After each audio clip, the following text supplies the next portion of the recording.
Good day, everybody. How are you all doing? Hope you're doing great today. For those of you who do not know me, this is the crazy dude, Dr. Nandi. Dr. Nandi travels all over the world and he has world travel videos on his YouTube channel, as well as he has solved all kinds of math problems to help you out.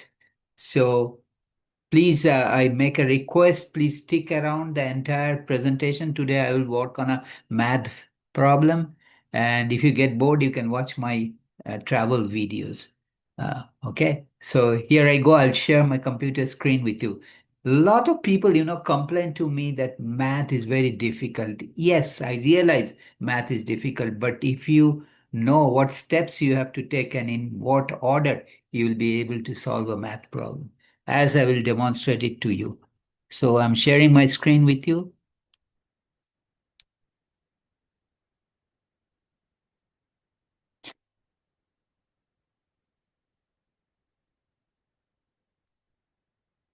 For a final exam, test scores are normally distributed with a mean of 75 and standard deviation of 8.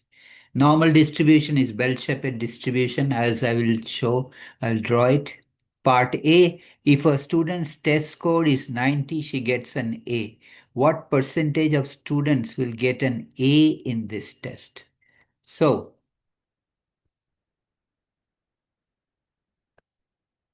let's work with a different color. Okay. So let's draw a normal distribution for the test scores. So normal distribution, like we discussed, is a bell-shaped distribution. As the name implies, it's a bell-shaped, means bell, inverted U, you might say. Thus, so test scores are here on the horizontal axis. We have divided them into groups, then found the frequency in each group and so forth. Then we joined the top groups of the bar histograms and we got this smooth curve. So the mean for this is 75. This is the mean is usually at the point where the peak is the highest. So the mean is 75 and standard deviation sigma is 8. Now, in part A, they're saying if a student's test score is 90, she gets an A. So that means 90 is, of course, greater than 70. So let me make a point of that. 90 is greater than 75. That means 90 will be right, on the right of 75, on the right of the mean 75, of the mean, which is 75. This is Greek M, okay, because it's a population. Mean is 75, 90 is somewhere on the right. So somewhere over here is 90 on the horizontal axis. So we have been asked to find out what percentage of the students will get an A. So basically, we want to find out what is the probability that the test score will be greater than 90, or in other words, find the area to the right of 90, area to the right of 90 under the normal curve, under the normal curve.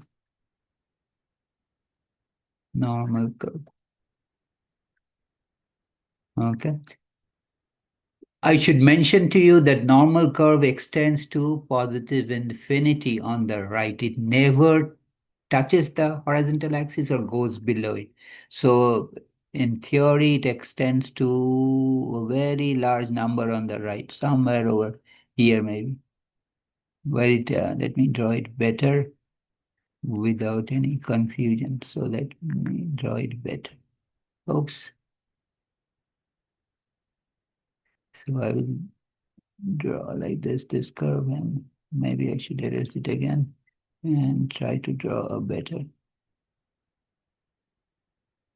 So if I take this curve and slowly extend it to the right, it comes close to the horizontal axis but never really touches it. And infinity means a large number. represent it in the calculator by 1 followed by 99 zeros. So it's written in the calculator as 1e99. E is exponent.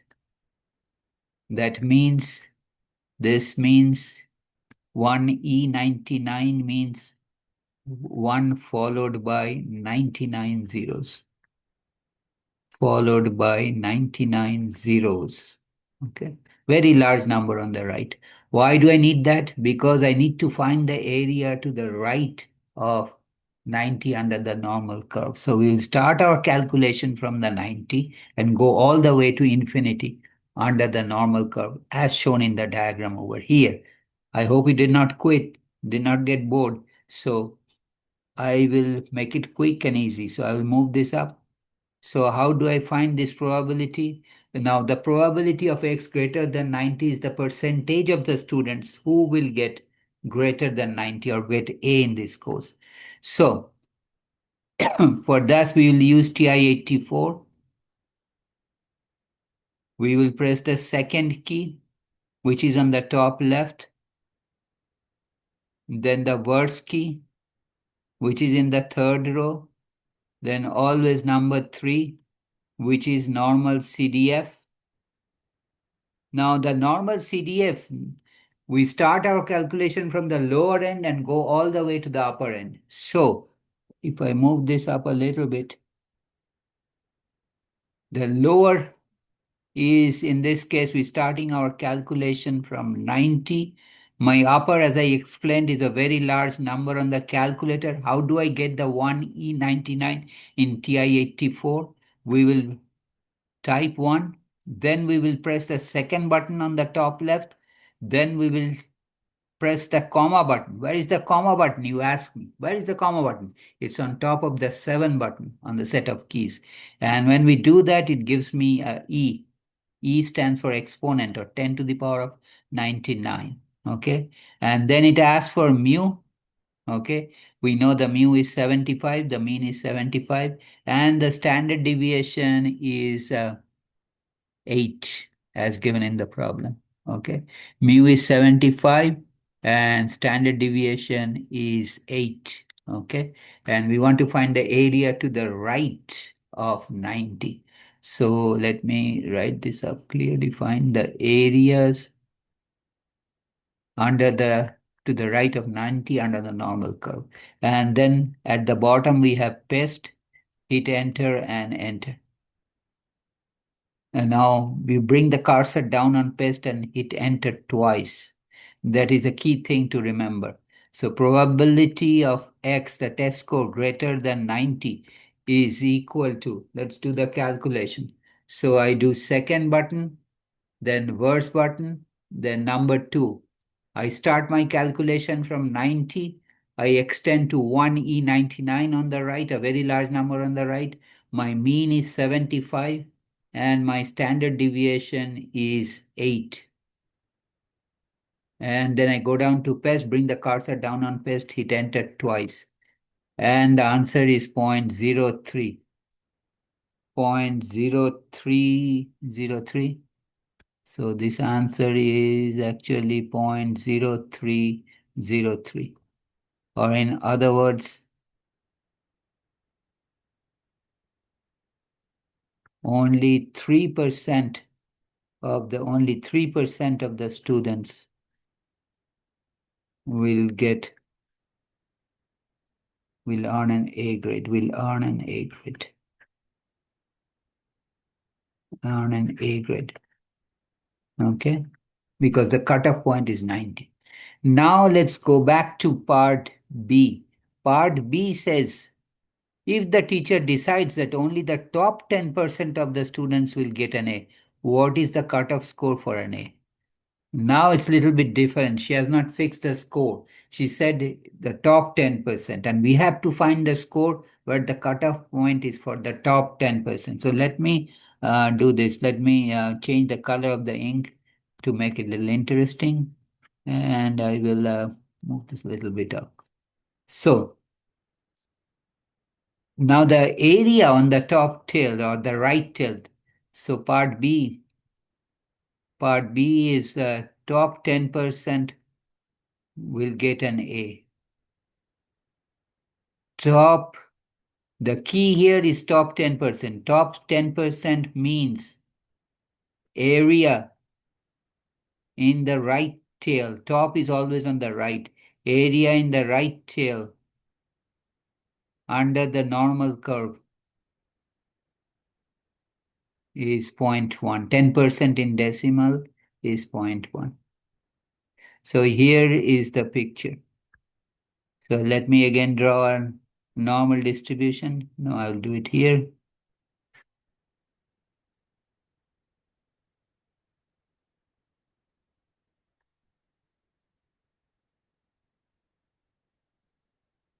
So this is my mean. Mu is 75. Sigma is 8.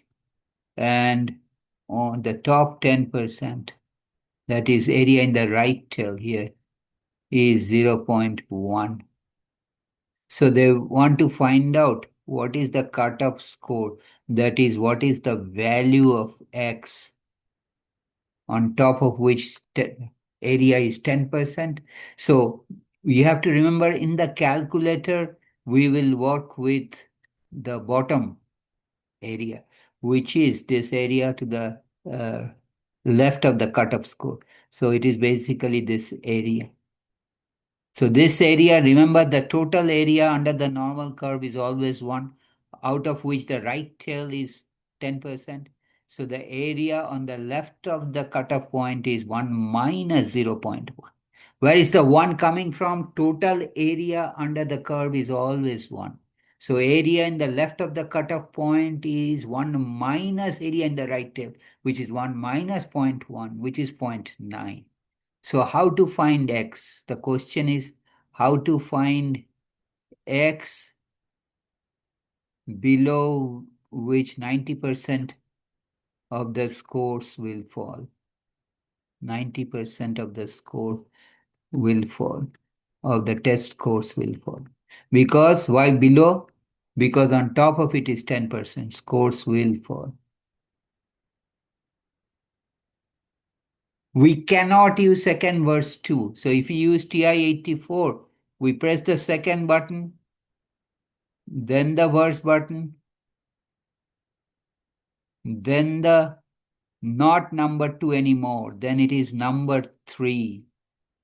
Okay, so if I create some space by moving this up, and now we are using in norm, second verse 3.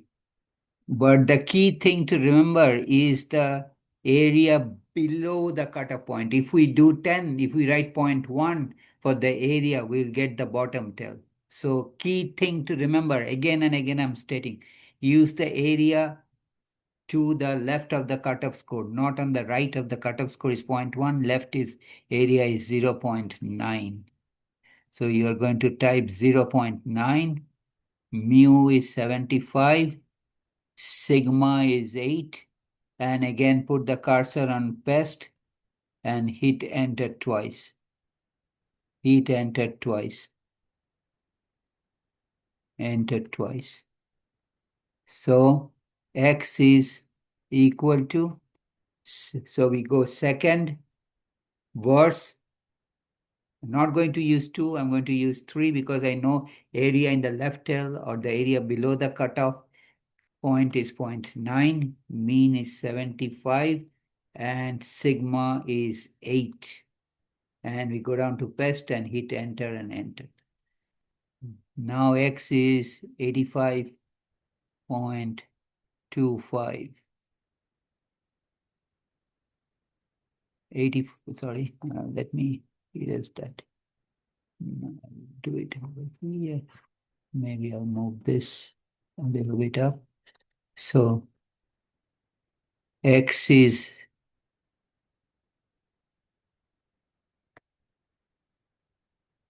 the cutoff point. Cutoff point for the top 10%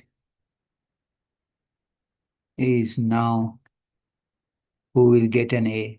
Who will get A